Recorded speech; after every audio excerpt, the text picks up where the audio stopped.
Hello future doctors, welcome to the new video. ಈಗ ತಾನೇ K ಅವರು ಸೀಟ್ ಅಲಾಟ್ಮೆಂಟ್ ಲಿಸ್ಟ್ ಬಿಟ್ಟಿದ್ದಾರೆ. ಸೊ ಯಾರ್ಯಾರಿಗೆ ಯಾವ್ಯಾವ ಕಾಲೇಜಲ್ಲಿ ಯಾವ್ಯಾವ AIR ಬಂದಿರೋರಿಗೆ, ಆಲ್ ಇಂಡಿಯಾ ರ್ಯಾಂಕ್ ಬಂದಿರೋರಿಗೆ ಸೀಟ್ ಸಿಕ್ಕಿದೆ ಅಂತ. ಯಾಕೆ ಇದನ್ನು ಬಿಡುಗಡೆ ಮಾಡ್ತಾರೆ? ಅಕಸ್ಮಾತ್ ನಿಮ್ಮ ರ್ಯಾಂಕು ಇಲ್ಲಿರೋ ರ್ಯಾಂಕ್ಗಿಂತ ಚೆನ್ನಾಗಿದ್ದು ಆಪ್ಷನ್ ಎಂಟ್ರಿಯಲ್ಲಿ ನೀವು ಕಾಲೇಜ್ ಇನ್ಕ್ಲೂಡ್ ಮಾಡಿ ನಿಮ್ಗೆ ಏನಾದರೂ ಸೀಟ್ ಸಿಕ್ಕಿಲ್ಲ ಅಂದರೆ ನೀವು ಕೋರ್ಟ್ಗೆ ಸಹ ಹೋಗಬಹುದು.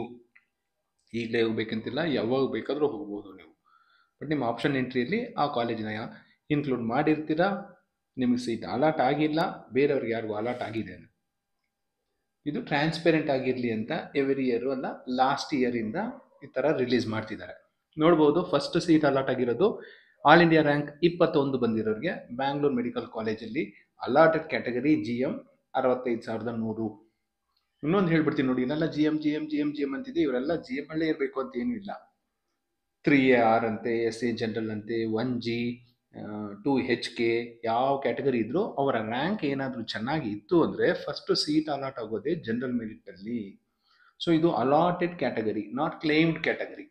ಅವರ ಕ್ಲೇಮ್ಡ್ ಕ್ಯಾಟಗರಿ ಬೇರೆ ಬೇರೆ ಇರುತ್ತೆ, ಯಾವುದೇ ಕ್ಯಾಟಗರಿ ಇರ್ಬೋದು, 108 ಕ್ಯಾಟಗರಿ ಇದೆ. ಬಟ್ ಅಲಾಟ್ ಆಗೋದು ಅವ್ರಿಗೆ, if they rank is good, first general ಮೆರಿಟಲ್ಲಿ ಅಲಾಟ್ ಆಗುತ್ತೆ.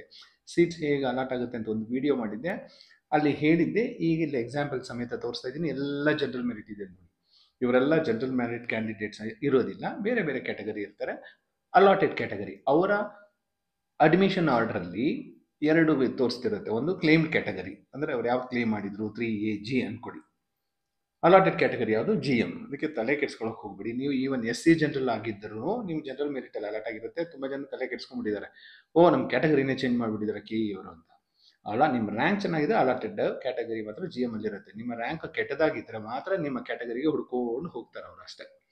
ಸೊ 65,100 ರೂಪಾಯಿ ಕೊಟ್ಟರೆ ಬೆಂಗಳೂರು ಮೆಡಿಕಲ್ ಕಾಲೇಜಲ್ಲಿ ನಿಮಗೆ ಮೆಡಿಕಲ್ ಕೋರ್ಸ್ಗೆ ಅಡ್ಮಿಷನ್ ಸಿಗುತ್ತೆ. ಎಷ್ಟೊಂದು ಊರಲ್ಲಿ ಕಿಂಡರ್ ಗಾರ್ಟನ್ ಅಡ್ಮಿಷನ್ ಸಿಗೋದಿಲ್ಲ 65,000ಕ್ಕೆ. ರ್ಯಾಂಕ್ 21, 147, 159 ಇವ್ರಿಗೆಲ್ಲ ಬ್ಯಾಂಗ್ಳೂರು ಮೆಡಿಕಲ್ ಕಾಲೇಜಲ್ಲಿ ಸಿಕ್ಕಿದೆ. ತುಂಬ ಜನ ಕೇಳ್ತಿದ್ರು, ಸರ್ ನಿಮ್ಮ ಅನಾಲಿಸಿಸಲ್ಲಿ ಮಾರ್ಕ್ಸ್ ಇನ್ಕ್ಲೂಡ್ ಮಾಡಿ ಅಂತ. ಎಲ್ಲಾದರೂ ಇಲ್ಲಿ ನಿಮಗೆ ಮಾರ್ಕ್ಸ್ ಕಾಣ್ತಾ ಇದೆಯಾ? ಎಲ್ಲಾದರೂ ಕ್ಯಾಟಗರಿ ರ್ಯಾಂಕ್ ಕಾಣ್ತಾ ಇದೆಯಾ? ಎಲ್ಲಾದರೂ ಸ್ಟೇಟ್ ರ್ಯಾಂಕ್ ಕಾಣ್ತಾ ಇದೆಯಾ? ನಿಮಗೆ ಮ್ಯಾಟರ್ ಆಗೋದು ಆಲ್ ಇಂಡಿಯಾ ರ್ಯಾಂಕ್ ಮಾತ್ರ. ತುಂಬ ಜನ ನನ್ನ ವಿಡಿಯೋಸಲ್ಲಿ ಕೇಳ್ತಿದ್ರು, ಸರ್ ಇದು ಯಾವ ರ್ಯಾಂಕು ಸರ್ ಅಂತ.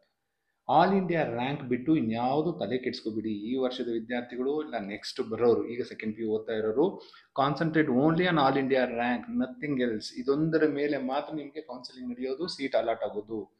ನಿಮಗೆ ಮಾರ್ಕ್ಸ್ ಆದರೆ ಎಷ್ಟಾದರೂ ಬರಲಿ, ಸ್ಟೇಟ್ ರ್ಯಾಂಕ್ ಬರಲಿ, ಕ್ಯಾಟಗರಿ ರ್ಯಾಂಕ್ ಬರಲಿ, ಕ್ಯಾಟಗರಿ ರ್ಯಾಂಕ್ ಅಂತೂ ವೇಸ್ಟ್, ಏನೇನೂ ಉಪಯೋಗ ಇಲ್ಲ, ಎಲ್ಲೂ ಇಲ್ಲ. ಸುಮ್ಮನೆ ಸಮಾಧಾನ ಮಾಡ್ಕೊಳ್ಳೋದಕ್ಕೆ ಅದಕ್ಕೊಂದು ಫ್ರೇಮ್ ಹಾಕ್ಕೊಂಡು ನಿಮ್ಮ ಮನೆ ಹಾಲಲ್ಲಿ ನೇತಾಕೋಬೋದೇ ಹೊರತು ಎಲ್ಲೂ ಉಪಯೋಗ ಆಗಲ್ಲ. ಅದು ಉಪಯೋಗ ಆಗೋದು only all India rank. So BMC ಇಲ್ಲಿ ಸೇಮ್ ಜಾನಲ್ಲಿ ನೋಡ್ಬೋದು. ಓಪನ್ ಕ್ಯಾಟಗರಿಯಲ್ಲಿ, ಓಪನ್ ಕ್ಯಾಟಗರಿ ಅಂದರೆ ಬೇರೆ ನಾನ್ ಕರ್ನಾಟಕದವರು, ಕರ್ನಾಟಕ ಬಿಟ್ಟು ಹೊರಗಡೆಯವರು ಬರ್ತಾರೆ. ಇಲ್ಲಿ ಟಾಪ್ ಮೋಸ್ಟ್ ಕಾಲೇಜು ಬ್ಯಾಂಗ್ಳೂರ್ ಇದೆ, ಹಾಗಾಗಿ ಬ್ಯಾಂಗ್ಳೂರ್ ಮೆಡಿಕಲ್ ಕಾಲೇಜು. ಇದನ್ನು ಡೌನ್ಲೋಡ್ ಮಾಡ್ಕೊಳ್ಳಿ. ನಿಮ್ಗೇನಾದರೂ ಸೀಟ್ ಅಲಾಟ್ ಆಗಿದ್ದರೆ ನಿಮ್ಮ ಆಲ್ ಇಂಡಿಯಾ ರ್ಯಾಂಕ್ ನೋಡಿಕೊಂಡು ಕರೆಕ್ಟಾಗಿ ವೆರಿಫೈ ಮಾಡ್ಕೊಳ್ಳಿ. ಎಷ್ಟು ಜನಕ್ಕೆ ಅಲಾಟ್ ಆಗಿದೆ ಅನ್ನೋದು ಸಿಗುತ್ತೆ ಇಲ್ಲಿ. Serial number, all India rank, course code, name of the college allotted. For example Adichunchanagiri ಅಂತ ಕಾಣ್ತಿದೆ ಇಲ್ಲಿ, Adichunchanagiri institute of medical sciences. ಇದು ಕರ್ನಾಟಕದ ಏಮ್ಸ್. ನಮ್ಮ ಘನ ಸರ್ಕಾರಗಳು, ಯಾವುದೇ ಸರ್ಕಾರ ಯಾವುದೇ ಪಕ್ಷ ಇರಬಹುದು, ಒಂದೇ ಒಂದು ಏಮ್ಸ್ ತರಲಿಕ್ಕೆ ಆಗಲಿಲ್ಲ ಕರ್ನಾಟಕಕ್ಕೆ. ಅದಕ್ಕೋಸ್ಕರ ನಾವು Adichunchanagiri institute of medical sciences ಇಟ್ಕೊಂಡಿದ್ದೀವಿ, AIMS ಅಂತ. ಸಮಾಧಾನ ಮಾಡ್ಕೋಬೇಕು ನಾವು ಅದಕ್ಕೆ. ಎಂತೆಂಥ ಸಣ್ಣ ಪುಟ್ಟ ರಾಜ್ಯಗಳು ಏಮ್ಸ್ ತಗೋತಾ ಇದ್ದಾರೆ, ನಮ್ಮವರು ನಿಮ್ಮ ಆಸ್ತಿ ಜಾಸ್ತಿ ನಮ್ಮ ಆಸ್ತಿ ಜಾಸ್ತಿ, ಪಾದಯಾತ್ರೆ ಆ ಯಾತ್ರೆ ಮೇಳ ಮಾಡ್ಕೊಂಡು ಓಡಾಡ್ಕೊಂಡಿದ್ದಾರೆ. ಸೊ 54,774 ಬಂದವರಿಗೆ MBBS government quota seats general merit ಕ್ಯಾಟಗರಿಯಲ್ಲಿ ಸಿಕ್ಕಿದೆ. ಇಲ್ಲಿ ಫೀಸು 1,57,371 ಇದೆ. ಇಲ್ಲಿ ಸಿದ್ಧಗಂಗಾದಲ್ಲಿ 1,54,321, ರ್ಯಾಂಕು 54,775, 779 ಈ ಥರ ಇದೆ. ಇಲ್ಲಿ ಓಪನ್ ಕ್ಯಾಟಗರಿಯಲ್ಲಿ ನೋಡಿ 54,814, ಅಂದರೆ ಬೇರೆ ಸ್ಟೇಟಿಂದ ಬಂದಿರ್ತಾರೆ, ಅವರ ಫೀಸ್ ನೋಡಿ ಎಷ್ಟಿದೆಯೋ. ಅದೇ ನಿಮಗೆ ಬೇರೆ ರ್ಯಾಂಕ್ ಬಂದಿರೋರು ನೋಡಿ ಎಷ್ಟು ಫೀಸ್ ಇದೆಯೋ, ಅಂದರೆ ನಿಮ್ಗೆ ಎಷ್ಟು ದುಡ್ಡು ಆಲ್ರೆಡಿ ನೀವು ಸಂಪಾದನೆ ಮಾಡಿಬಿಟ್ಟಿದ್ದೀರಾ. ಇಲ್ಲಿ ಓಪನ್ ಕ್ಯಾಟಗರಿ ನೋಡಿ, ಎಷ್ಟು ಒಳ್ಳೆ ರ್ಯಾಂಕ್ ಬಂದರೂ ಪಾಪ ಅವರು ಅಷ್ಟೊಂದು ದುಡ್ಡು ಕೊಡಬೇಕಾಗತ್ತೆ ಹೊರಗಡೆಯಿಂದ ಬರೋರು. ಓಪನ್ ಕ್ಯಾಟಗರಿ ಇಲ್ಲೊಂದಿದೆ ನೋಡಿ, 54,962. ಶ್ರೀದೇವಿ ಇನ್ಸ್ಟಿಟ್ಯೂಟ್ ಆಫ್ ಮೆಡಿಕಲ್ ಸೈನ್ಸಸ್ಸಲ್ಲಿ ಎಷ್ಟು ಕೊಟ್ಟಿದ್ದಾರೆ ಬಿಡಿ? 10, 100, 1000, 10,000, ಲಕ್ಷ, 10 ಲಕ್ಷ, 12,867 ರೂಪಾಯಿಗಳು ಕೊಟ್ಟಿದ್ದಾರೆ. ಅದೇ 54,977 ಬಂದಿರೋರಿಗೆ 65,100 ಗೌರ್ಮೆಂಟ್ ಕಾಲೇಜಸ್ ಸಿಕ್ಕಿದೆ. 65,000 ಎಲ್ಲಿ, 12 ಲಕ್ಷ ಎಲ್ಲಿ? ಸೊ ನಮ್ಮ ಕರ್ನಾಟಕದ ಹುಡುಗರಿಗೆ ಸ್ವಲ್ಪ ಅಡ್ವಾಂಟೇಜ್ ಇದೆ. ಸೊ ಈಗ ಸೆಕೆಂಡ್ PU ಅಲ್ಲಿರೋರು ತುಂಬ ಚೆನ್ನಾಗಿ ಓದೋದಷ್ಟೇ ಮಾಡಬೇಕು, ಓದೋದು ಬಿಟ್ಟು ಇನ್ನೇನು ಮಾಡಬಾರದು. ನೆಕ್ಸ್ಟು ಇಲ್ಲೊಂದು ಕಾಣ್ತಿದೆ, ಸುಮ್ಮನೆ ಇದನ್ನ ಹೇಳ್ತಾ ಇದ್ದೀನಿ, ನೀವು ಡೌನ್ಲೋಡ್ ಮಾಡ್ಕೊಂಡು ನೋಡ್ಕೊಳ್ಳಿ. ಸಿದ್ಧಗಂಗಾ ಮೆಡಿಕಲ್ ಕಾಲೇಜಲ್ಲಿ ಪ್ರೈವೇಟ್ ಕ್ಯಾಟಗರಿ ಸೀಟ್ 12,867. ಸಪ್ತಗಿರಿಯಲ್ಲಿ ಓಪನ್ ಕ್ಯಾಟಗರಿಯಲ್ಲಿ 22,41,500. ಈಗ ಗೌರ್ಮೆಂಟ್ ಕಾಲೇಜ್ ಸಿಕ್ಕಿರುತ್ತಲ್ಲ, ಹಾವೇರಿ, ಯಾದಗಿರಿ, ಚಿಕ್ಕಬಳ್ಳಾಪುರ, ಚಿಕ್ಕಮಗಳೂರು, ಎಲ್ಲೆಲ್ಲೋ ಸುಮ್ಮನೆ ಕಂಪೇರ್ ಮಾಡ್ಕೊಳ್ಳಿ. ನೀವು ಮಾಡೋದು ಮೆಡಿಕಲ್ಲೇ, ಇಲ್ಲೊಬ್ಬ ಸ್ಟೂಡೆಂಟು ನಿಮ್ಮ ಥರದ್ದೇ ಒಬ್ಬ ನಿಮ್ಮ ಫ್ರೆಂಡೇ ಮಾಡೋದು. ಅದಕ್ಕೆ 65,000 ಬದಲಿಗೆ ಅವ್ನಿಗೆ ಎಷ್ಟು ಕಟ್ತಾ ಇದ್ದಾನೆ ನೋಡಿ. ಇಲ್ಲೊಬ್ರು 65 ಕಟ್ತಿದ್ದಾರೆ, ಇಲ್ಲಿ ನೋಡಿ 22,41,500. ಅಂದರೆ ನೀವು ಆಲ್ರೆಡಿ 22 ಲಕ್ಷ ಸಂಪಾದನೆ ಮಾಡಿಕೊಟ್ಟಿದ್ದೀರಾ ನಿಮ್ಮ ಪೇರೆಂಟ್ಸ್ಗೆ ಅಂತ ಅರ್ಥ. ಸೊ ಇಲ್ಲಿಷ್ಟು ಕಂಪ್ಲೀಟ್ ನೋಡ್ಕೊಳ್ಳಿ. ಲಾಸ್ಟ್ ಪೇಜ್ ಹೊಟ್ಟೋಗ್ಬಿಡೋಣ. ಎಷ್ಟಾಗಿದೆ ಇಲ್ಲಿ? 8,147 ಜನಕ್ಕೆ ಅಲಾಟ್ ಆಗಿದೆ. Serial number 8147. All India rank ಎಷ್ಟಿದೆ?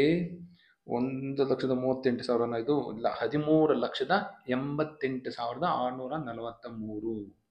13,88,643. ಯಾರಿಗೆ? ಫಿಸಿಕಲಿ ಹ್ಯಾಂಡಿಕ್ಯಾಪ್ ಅವ್ರಿಗೆ. ಕೋರ್ಸ್ ಫೀಸು 67,700 ಇದೆ.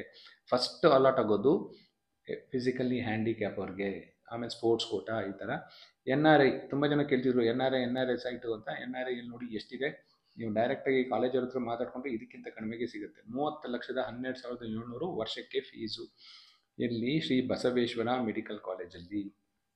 ಇಲ್ಲೆಲ್ಲ NRI ನೋಡಿ 33 ಲಕ್ಷ, 27 ಲಕ್ಷ, 26 ಲಕ್ಷ. ಇಲ್ಲಿ ನಿಜಲಿಂಗಪ್ಪದಲ್ಲಿ 35 ಲಕ್ಷ. ಯಾಕೆ ಇವರು ಇಷ್ಟು ಜಾಸ್ತಿ ದುಡ್ಡು ಇಡ್ತಾರೆ ಅಂದರೆ 35-40 ಲಕ್ಷ ನೀವು ಡೈರೆಕ್ಟಾಗಿ ಕಾಲೇಜವ್ರ ಹತ್ರ ಮಾತಾಡಿದ್ರೆ ಇದಕ್ಕಿಂತ ಕಡಿಮೆ ಕೊಡ್ತಾರೆ. ಆಮೇಲೆ ಥ್ರೂ KU ಮೂಲಕ ಅವರೇ ಅಲಾಟ್ ಮಾಡಿಸ್ಕೊಂಡು ಬರ್ತಾರೆ. ಇಲ್ಲಿ 33 ಲಕ್ಷ PES ಯೂನಿವರ್ಸಿಟಿಯಲ್ಲಿ NRI ಕೋಟಾ. 33 × 4.5 ವರ್ಷ ಕ್ಯಾಲ್ಕುಲೇಟ್ ಮಾಡ್ಕೊಳ್ಳಿ, ಯಾಕೆಂದರೆ ಅದು ನನ್ನ ಲಿಮಿಟ್ಸ್ ದಾಟಿ ದುಡ್ಡಿದೆ.